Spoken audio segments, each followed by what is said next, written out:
On se place ici dans un R espace vectoriel de dimension 4 muni d'une base B et on considère un endomorphisme U de E donné par sa matrice dans la base B.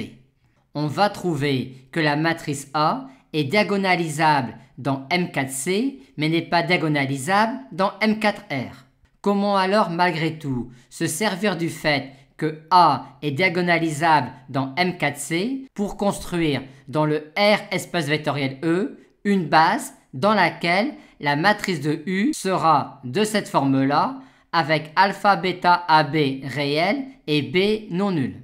Commençons tout d'abord par étudier la diagonalisation de A en commençant par calculer le polynôme caractéristique de A. On va commencer par développer ce déterminant-là selon cette colonne-là et la présence de ces deux coefficients-là nous donne envie de remplacer L3 par L3 plus L2, ce qui nous permet alors de mettre x-2 en facteur dans le déterminant. On a alors une ligne et une colonne sans grand X et on va utiliser l'une comme pivot pour mettre des zéros dans l'autre en dehors du point d'intersection. Et ici, on va utiliser la ligne 3 comme pivot pour mettre un 0 ici en remplaçant L2 par L2 plus L3. On va ensuite développer ce déterminant-là selon cette colonne-là, ce qui nous donne finalement comme polynôme caractéristique x plus 1 fois x moins 2 multiplié par x moins 1 au carré plus 1. Le polynôme caractéristique de A est alors scindé et à racine simple dans C, par conséquent A est diagonalisable dans M4C, mais n'a aucune chance d'être diagonalisable dans M4R, vu que déjà A a des valeurs propres complexes non réelles. On va maintenant diagonaliser A dans M4C en déterminant une base de chaque sous C espace propre de A. Notons que l'on peut dire tout de suite que chaque sous-espace propre de A est de dimension 1. Par conséquent, cette colonne-là est une base de ker de A plus 4i vu qu'elle appartient à ker de A plus 4i. De même, on a tout de suite que ker de A moins 2i est dirigé par cette colonne-là.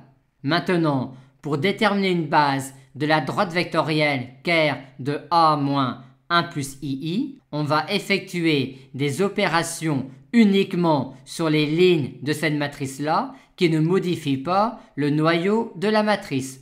En prenant alors cette ligne-là comme ligne pivot, on a que le noyau de cette matrice-là est également le noyau de cette matrice-là. Et on a alors ici une matrice échelonnée en ligne par la gauche. On va donc pouvoir déterminer un vecteur directeur de cette droite vectorielle-là, ce qui revient à déterminer une combinaison linéaire des colonnes de la matrice qui donne la colonne nulle. On achète 1 de la dernière colonne et comme on ne crée alors aucune quantité en dernière ligne, on n'achète rien de cette colonne-là car il n'y a pas besoin de compenser. Arrivé là, on a créé 1 en deuxième ligne, on va donc acheter moins 1 de la seconde colonne pour compenser. Arrivé là, on n'a rien créé en dernière ligne, rien créé en seconde ligne. Par contre, en première ligne, on a créé moins i. On va donc acheter i de la première colonne. Et on en déduit alors que cette droite vectorielle-là est dirigée par cette colonne-là. Et comme A est à coefficient réel, on en déduit tout de suite une colonne qui dirige cette droite-là. On a alors ici une base de vecteurs propres pour A dans M4C. Mais aucun vecteur du R espace vectoriel E peut avoir dans la base B du R espace vectoriel E ces colonnes-là comme colonnes décomposantes, étant donné qu'elles sont à valeur complexe non réelle. Mais si on note V, cette colonne-là, on a ici la colonne conjuguée de V. Par conséquent, ces deux colonnes-là sont des colonnes du C plan vectoriel généré par V et V bar.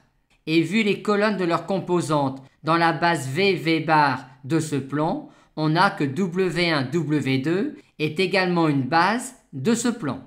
Et regardons maintenant l'action de A sur ces colonnes-là en fonction de ces colonnes-là. On a ici l'action de A sur V et son conjugué. Et l'idéal aurait été d'avoir ici I et non 1 plus I. Mais on peut s'y ramener en considérant la matrice A1 égale A moins I. En effet, si V est vecteur propre de A associé à la valeur propre 1 plus I, alors V est vecteur propre de A1 associé à la valeur propre I. Et par conjugaison, on a cela. On en déduit alors tout de suite l'action de A1 sur W1, W2 en fonction de W1, W2. Par conséquent, l'action de la matrice A1 sur la famille W1, W2 en fonction de W1, W2 peut être représentée par la matrice 2, 2 avec comme première colonne 0, 1 et comme seconde colonne moins 1, 0. Par conséquent, comme A égale A1 plus I, l'action de A sur la famille W1, W2 en fonction de W1, W2 peut être représentée par cette matrice-là. Ce sous-espace vectoriel-là, celui-là et le plan généré par V, V bar sont supplémentaires dans M4-1C.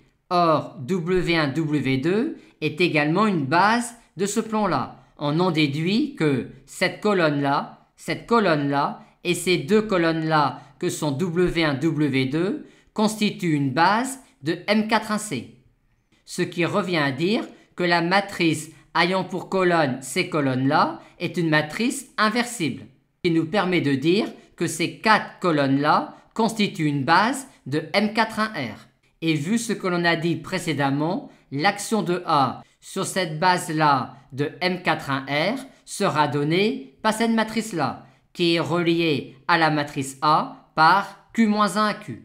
On avait donc, dans un R espace vectoriel E de dimension 4 muni de cette base-là, un endomorphisme U dont la matrice dont B était la matrice A. Et on vient de montrer qu'avec cette matrice Q-là inversible, Q-1Q est cette matrice-là. Par conséquent, si on considère dans E la famille constituée des vecteurs suivants, V1 égale E3, V2 égale E1 plus E4, V3 égale moins 2E2 plus 2E4 et V4 égale E1, cette famille-là constitue alors une base de E et la matrice de U dans cette base-là est cette matrice-là.